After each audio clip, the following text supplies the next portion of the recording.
Welcome everyone, I'm Jeffrey Goodman, Director of Marketing and Development for the YMCA of Northwest Louisiana, and we're here today for Shreveport-Bossier, my city, my community, my home, and our guest is Michael Pierce. So Michael, thanks so much for being with us today. Thank you for having me. Absolutely, and you and I have never met, so I'm really looking forward to learning about you and hearing a little more about your world. So. Sure.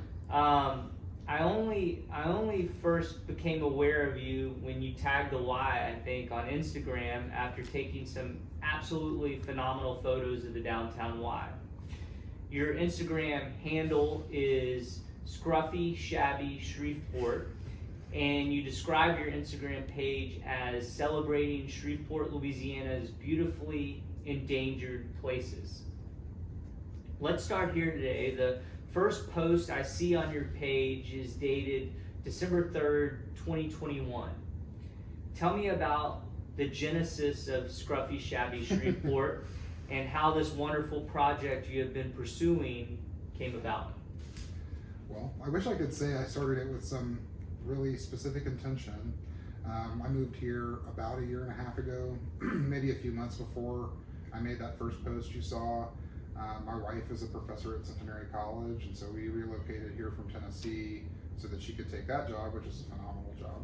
What does she teach? She's an English professor. Okay. Yeah, so she teaches all kinds of things, but her focus of study is early modern literature, specifically poetry most of the time, with a focus on disability literature, so disability in the literature that existed at that point.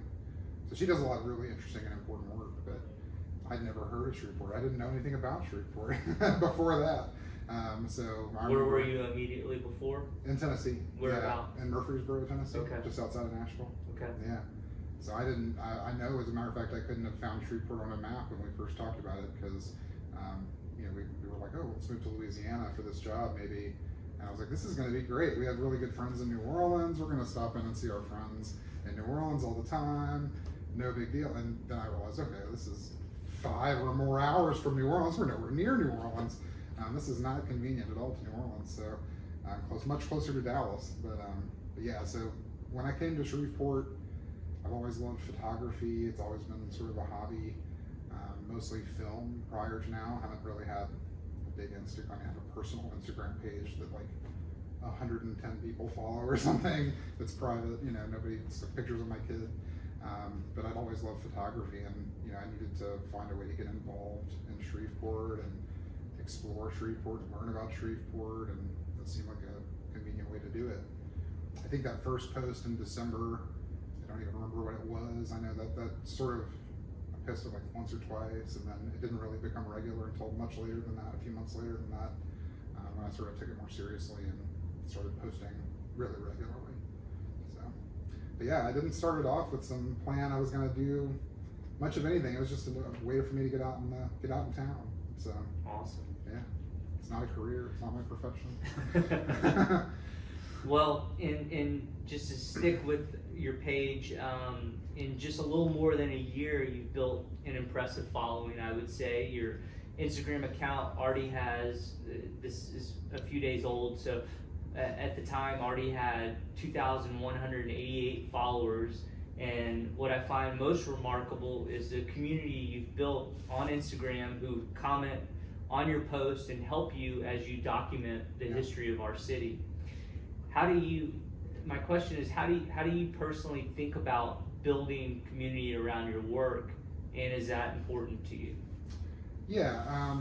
You're a little bit old. Yeah, like 2250 is where I'm at now. So in the last couple of days I've gained another 50 followers, which is really fun. I mean, I think that's exciting. It is intentional. I did want to have a big following. It is something that was something I really wanted to have because I'm deeply insecure about my photography. Like I post something because I think it looks good, and I'm like, oh, this is it. People are going to figure out I'm faking it. I don't know what I'm doing. And then I'll get 100 or 200 likes on the picture, and I'm like, okay, maybe this is working out. Maybe I do know it's good. So having the big following really has been helping me build confidence in the photography, because it's really a hobby. It's really not something I have some professional experience with or anything. But the community, as you say, I mean, that has been really, really amazing for me because I don't know anything about Shreveport. I mean, haven't. I mean, I know a little bit now, but when I came in, I didn't know anything at all about town. And I would take pictures of an interesting place, and I was like, this is a fascinating looking building, but I don't know anything about it. So I'd post a photo and ask, who knows more about, whatever building this is. And people would pipe up with, a personal story. Hey, I used to work in that building, or I used to live down the street, and this is what happened. And so people have been very, very generous with their information, just piping up and, telling me what they know. And that's fascinating to me. That's always really interesting. There's so many people who have tons of experience with the city and who have a lot of historical knowledge that I just don't have. And so I try not to go in there and pretend I know more than I do. I don't go in there and say, this is a Victorian style building, because somebody will say like, oh, that's not Victorian, that's Beaux Arts or whatever, and I don't know. So I try not to go in there and act like, like I know necessarily a whole lot of things that I don't actually know. And the community's been, for that reason, they haven't needed to correct me much, because I don't say what it is unless I know what it is. But they come in and they'll really fill in the blanks for me and give me so much more information, which makes it a lot easier for me too. I'm not doing a lot of research or anything. People are just, I know that the community will enjoy engaging and sharing what they know. And what's your process look like? Like, how do you decide this is what I'm gonna shoot today, or how do you arrive at the subjects that you end up capturing? It's very disciplined. I am out taking pictures for this many hours. No, it's not disciplined at all. It's completely random. I have a job. I have an actual job, and that actually pays my bills. And I have a family. I have a son, and I have a wife, and we, I have a lot of things going on that's not related to the page at all. And so when I find time on the weekend, or when I find time in the morning, sometimes after I drop off the kid at school, or in the evening, I'll get out and take some pictures, and I can take, in a couple hours, I can take just driving around, looking and exploring. Go, I've never been turned left here. Let me turn left here and go see what's down there. I'll take, a few hundred pictures, most of which are terrible and completely unusable, but a few of them will be good, and some of those will wind up on the page. So it's really completely random. I do occasionally try to post pretty much every day. I mean, they say that's the way to maintain a following and keep people engaged, is to try to post every day. So I do that, but not miss days here and there. I mean, but I build up content. I have, I'll take pictures in, a few hours at a stretch, and, have a few that are edited and sort of my back pocket, and put those up as I find time. So there's really not a science behind it or some intention. I'm just sort of doing what I think is fun. So the impact that it's had on other people has been more than I ever expected. I mean, a lot of my followers, I think the bulk of my followers do live in Shreveport, but a lot of people who will, post or comment will say, oh, I grew up in Shreveport, or I used to visit my grandma in Shreveport, and I remember that building. And, people will say that it had a connection for them, or that it was meaningful for them, and that's great. I mean, I don't put it out there knowing that that's going to happen, or that it's going to have some big impact on a person, but if it does, I mean, that's fabulous. That's wonderful. That's, for sure. That's great. But it's not an intentional thing I can do or calculate in advance that it's going to work that way. It just sort of happens. When it happens, it's great. So. Well, you once said, your quote, there's beauty in absolutely everything around us. Once we start paying attention to that, you'll start to see it more and start to appreciate it more. Yeah. You seem to be tapping into something people are interested in, even though two of the recurring themes of this podcast have been the amount of apathy that exists in this community, as well as a general sense of low self-esteem. So my question for you is, aside from your incredible photos, what do you attribute the success of this project to? Well, success of the project, I think that's I didn't start with a specific goal to say I've succeeded with that goal. I've enjoyed it, and I guess that was my goal. So yes, it has been successful in that regard. And I've got a big following. So I'm glad to hear you call it successful. That's wonderful. But yeah, so and I have ADHD, so you may have to your long question with multiple parts. I'm like, what? I said, we talk a lot on this podcast about there being a certain amount of apathy. Yeah. I will say this, I've lived in a number of places in the Southeast. I grew up in Alabama. I lived in Tennessee, around Nashville. I lived in Atlanta. I lived in Montgomery. So I've lived in a few places, and nobody I've ever seen, no community I've lived in anyway, has so many people who are from here. Nobody talks bad about Shreveport like somebody who's from Shreveport. And that is bizarre to me. Like, that was very, I mean, you meet people from Texas and you can't get them to shut up about how much they love Texas. People from Texas, it's like their identity, that they're Texans. And people from Shreveport, they feel like they apologize for Shreveport. Like when I moved to town and meet somebody and say, oh, we just moved here a few months ago or whatever, and they'd say, oh, I'm so sorry. I'm like, what are you talking about? Like, this is where you're from. Like, why don't you have, and I don't necessarily understand why that's the case, because I'm an outsider. You know, Sure. I don't see it that way. I don't see that Shreveport is a bad place to live. It's a good place to live. I mean, the places I've been, this is one of the better places to live. So it's not, I don't know why people feel so negatively about town, but that definitely does seem to be true. And I guess that's part of what I do, is I come in from an outside perspective. I do notice a lot of stuff. Maybe that's the ADHD, I'm not sure, but like as I drive by, I can't help but see that building or that sign. Like, I'm gonna see it and try not to drive into that car. I had to buy a car, I bought a Subaru, it's not a super fancy car, but like it has the system that will keep you from rear-ending somebody, Right. and it keeps you in your lanes, and somebody's gonna play this back in court or something one day, but I try really hard not to rely on that, but and I'll pull over before I take pictures and things, but I can't help but notice stuff when I drive around. Like if I'm just exploring, I'm gonna see so many places I find beautiful and interesting looking, and I'll stop and take pictures. That's really just the way it works for me. I just see the beauty everywhere. It's interesting. I work in human resources. That's my career, my actual job. So it's Ellen. She's our HR director. So. Okay, we'll have to talk. But yeah, so that's my jobby job is my actual job is working in HR, and I've done that for I guess a little over 15 years now. And in management consulting, one of the things we get from employees a lot is that if something goes wrong, you better believe my boss is going to call me right now today and tell me what I did wrong, and they're going to chew me out because I screwed up whatever it was. But if things are going well and I'm doing something right, I'll never hear a word about it. And so one of the things I talk to management about when I get that kind of feedback from employees is you have to train your eye to look for the good stuff, because we know when things are bad. Like, we all are very easily trained, especially if you're in management. Like, you're very attuned to what needs to get fixed, what's broken, what went wrong, what do we need to change. So it takes a real intentional viewpoint shift to look for the thing that is right, to look for the thing that is good, to look for the thing that is beautiful in my case. So, when I say that, when you start looking for beauty, you see it everywhere, I find my experience is that that's true. Like, I don't think that I'm a person who's just like, like all beauty all around us, like that I'm floating around on a cloud, but I see it everywhere I go, not just in Shreveport, but everywhere.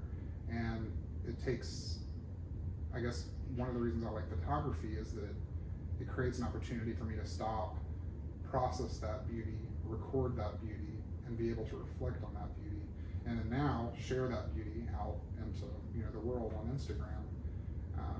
So it is one of those things when you stop and you really pay attention and you're deliberate about it, you do see beauty, or at least I see beauty, and I hope that other people would find that that's the case for them as well. So, and if that's what the page does, is it takes somebody, a community that thinks that Shreveport's no good, if that's the underlying feeling of the town, and a few people see my Instagram and say, hey, we've got some cool stuff here, then that's great. If we talk about what's successful, I would be very proud for that to be the case, if that is what happens, or if a few people are impacted in a positive way, or feel more positively about their city for that reason, then that would be amazing. So that's fascinating. Maybe as a community, we're more like management consulting departments, or yeah. we focus too much on what isn't rather than what is. Oh, and that's human nature too. I mean, it's just something that's painful demands our attention. I mean, our nervous system responds to pain in a very specific kind of way, in a predictable kind of way, and you can't turn that off necessarily. I mean, you stub your toe, and that's going to have a reaction. But on the other hand, if something good happens or something pleasurable happens, with some exceptions anyway, you have to actually take the time to enjoy that and be in the moment and to recognize that you're experiencing something good, because pain will sit up and make sure you notice it, but it doesn't work that way with beauty or with good stuff all the time. So, Love that. All right, so my next question I'm gonna maybe throw out, because we covered it a little bit, which was how did you end up in Shreveport? But because I was curious and I wasn't able to find that through my research. My secret identity worked out. Yeah, I'm telling you. So I'll move on to and this is a fairly long question, so we can I can certainly rehash any of it. That would be helpful. But the question is, one of the things we've been grappling with on this podcast and often asking is, who are we as a community? What's our identity? So I'm just curious, when friends of yours who have never been here ask you what Shreveport-Bossier is like, what do you tell them? How do you describe it? Well, it's not a question I get a lot. I think that is one of the things about Shreveport is that it's, I'm an unusual person that I'm coming into town. I think that our demographics have been mostly people leaving town, and I don't know that, I'm not like paying attention to the census numbers, but I think that would be probably supported by the census numbers if we did see them. But so I haven't had a lot of people saying like, hey, what's Shreveport about? I think that if I did get that question, I think that I would say, Shreveport's a medium-sized city with a very distinct culture. I think we have a lot of very different culture from Tennessee. I think where I was from most recently. People here are good. I think people here are good and they're nice and they have a good thing going on. There's a lot of history here. There's a lot for people to be proud of, even if maybe people aren't so proud of it most of the time. So I think that come visit is what I would say. Come see us. Come check it out. We've got one of the things is that we have a great cost of living in Shreveport. We definitely our housing dollar went way farther than it would have in Middle Tennessee. And so when we came here, we managed to buy a house in a beautiful neighborhood and a really nice house that we could never have afforded in Middle Tennessee. And so I'm like, hey, you've got a little bit of money for a house, come and spend it in Shreveport, because you're going to get way more house for that money than you would most other places. So there's good stuff here. I don't know how to specifically say I would answer that question if I got it, but I would say come on and visit us and we'll show you around. Yeah, that's great. We'll show you some scruffy, shabby places, and maybe some that are not so scruffy and shabby too. We'll see. So my next question's what is it? I'm curious what the future holds for both the Scruffyshabbyshreveport project and for Michael Pierce in general. Well, that is a great question. I don't know. I really don't know. I don't have. I have people who occasionally will say like, "Oh, are you going to start selling prints or something?" And I'm like, "No, probably not." I'm not interested in making money from the page. I think that's like I say, I go to places sometimes, and if that place is a business, I feel compelled to say like, "This is not sponsored. Like they didn't pay me to come here and look at this." Or the same with like the YMCA. Like I put on there, like you can go and support the Y. Like go join the Y. Like on my page or my post about the Y, I was like, this is a fascinating place. Maybe go join the Y. Go check it out. And I'm not trying to make money for myself on the page. I think that would be, first of all, I don't think I would make very much. It would probably be really embarrassing and kind of a slog to try to do that. So I just have like, nah, this is just going to be a fun project. I'm going to do it for as long as it's fun. And when it's not fun anymore, I probably won't do it anymore. But I've got so much more. I drive around. On the way here, I see stuff that's beautiful. I could take pictures all day. If I had all day to do that, I could definitely spend all day driving around taking pictures and would have plenty to find to take pictures of, and then more the next day. So there's, as long as it's interesting, as long as people are engaged and like it, I'll keep doing it. I don't have some specific end game where I'm going to meet this specific goal and that'll be it, or I'll move on. I don't have any grand intention for that. So for me personally, I'm gonna keep doing my work, and I'm gonna be a dad, and I'm gonna post on Instagram for fun, and I don't know anything else. I'm not one of those people who has like a very specific 5-year plan, which is, as an HR person, I would say, oh, that's terrible. You should definitely know what's next on your goal. But right now, I'm just enjoying where I am. I'm just sort of enjoying that moment and being intentional about trying to enjoy it. Well, I feel so lucky that was actually my last question. I feel so lucky that we have you in here, kind of. I keep beating you to your questions. I'm the worst. No, it's great. Just to reflect this, reflect us back to us. Is there anything else? I mean, we can stay and talk as long as you like. Is there anything else you want to mention or talk about that we didn't cover? I mentioned in a recent post, I don't know if you saw it. Do you follow me? I do. Oh, good. Okay. Yeah. You better. I think, I mean, I'm pretty, yeah, I do, for sure. I'll have to look and follow you Yeah. back. I'm not sure if I do or not. I do. I try to follow back. If you have an open, if you have a private page, I probably won't follow people I'm not back most private. of the time. But if people have open pages, I usually will follow them back unless, it's something really crazy. I'll try to follow people back. Anyway, I have a post a couple days ago where because I've had a couple of people comment like, "Oh, it's so sad to see this," or I read that. It makes me so sad, and that's not my purpose. I'm not coming in to be critical of anything. And I think sometimes scruffy and shabby, like those have a negative connotation for people, understandably so. I picked that term because I like alliteration, right? Like I like Scruffyshabbyshreveport. It just goes well, so that's the reason I named it that. And scruffy and shabby for me, those are indications that is interesting. Something is interesting looking. I don't see it necessarily as negative. If you came to my house and you said, "Oh, this house is really shabby," I'd say, "Well, come on, man," even though it might be accurate. I can understand why people would see it that way, but it's really not my purpose. Sure. I'm never intending to be critical of the town or critical of any place, and especially when we look at a building that's disused or abandoned. I don't see that as like a failing on whoever owned that building. I don't see it. People don't abandon a home or a place of worship for fun. I mean, they do it because that's the choice they are left with, for whatever reason. And that's part of what makes it interesting to me, is that we don't know necessarily the backstory for why that building became the way it is. But there's sort of like a poetry behind that picture, right? If I'm looking at a building with tons of flaking paint, okay, well, somebody cared about that place. Somebody put paint on that building at some point in the past. They built that place and they cared for it and they painted it and they tried to keep it up, and then something happened. Something changed in that person's life or in that area, and now the building is the way it is now. So I don't see it as a criticism of the people who were in that circumstance, who had to leave that place, or who were unable to care for that place, or to put another coat of paint on that place. I just posted because I think it's cool, and so I hope that if it does have a negative impact on anybody, or that it makes somebody sad, that I hope that that's minimal, because that's certainly not my point, my intention. But we put stuff in the world, and like I said before, like you don't know where it's going to go or how it's going to impact somebody. Hopefully that's positive. Hopefully it's mostly positive, and my intent is to highlight things that I find beautiful, even if those places are not necessarily beautiful to everyone. I think cemeteries are beautiful. I'm a weirdo. I think lots of things are beautiful that most people probably wouldn't see that way. But I'm just doing my thing. Like I said, there's not some grand purpose. And if I post a picture, it's because I really like that thing or that place. It's not because I'm getting paid.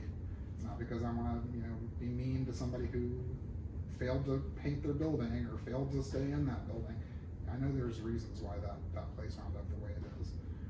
And sometimes the community can tell me exactly what happened, which is really cool. Somebody will say, "Oh, what happened here was, took pictures of a church in the St. Paul's Bottoms area where, it's falling in. I mean, it's clearly not going to be there forever." And people say, "Oh, well, here's the reason why. This community, this church congregation had to leave their building because sewer gases were accumulating in it." I'm like, I didn't know that. People will fill me in on sometimes why a building wound up the way it is. It's definitely interesting for me, and hopefully it's positive overall. Hopefully the impact is generally positive. My intent is for it to be positive, certainly. So. And from my perspective, just so you know, I mean, I feel like you're celebrating my community and celebrating Shreveport, so I don't see it that way whatsoever. Good. I always worry, sometimes people, I think about like Liz Swain, who was a guest on your podcast, who I think is amazing, has done so much for Shreveport, an incredible amount, an amazing advocate for Shreveport. I don't think that, and I don't know her at all, of course, so I don't want to speak for her, but I would imagine she would not be such a fan of somebody describing Shreveport as scruffy and shabby, because that's not going to be something that probably brings in a lot of business or something. So I can understand, you know, from some perspectives why that wouldn't be the best, but you know, it's certainly not my point. And I'll leave it to people who are experts in things like this, Swain, to try to improve the community, because that's not where I don't know how to do that. So I'm very grateful for those people who are working so hard to make Shreveport all it can be. So thank you. Yeah. Thanks for being here, Michael. I'm grateful to you. Look forward to more and more of your work. I think you're doing great stuff. Well, thank you. I appreciate that. Absolutely. All right.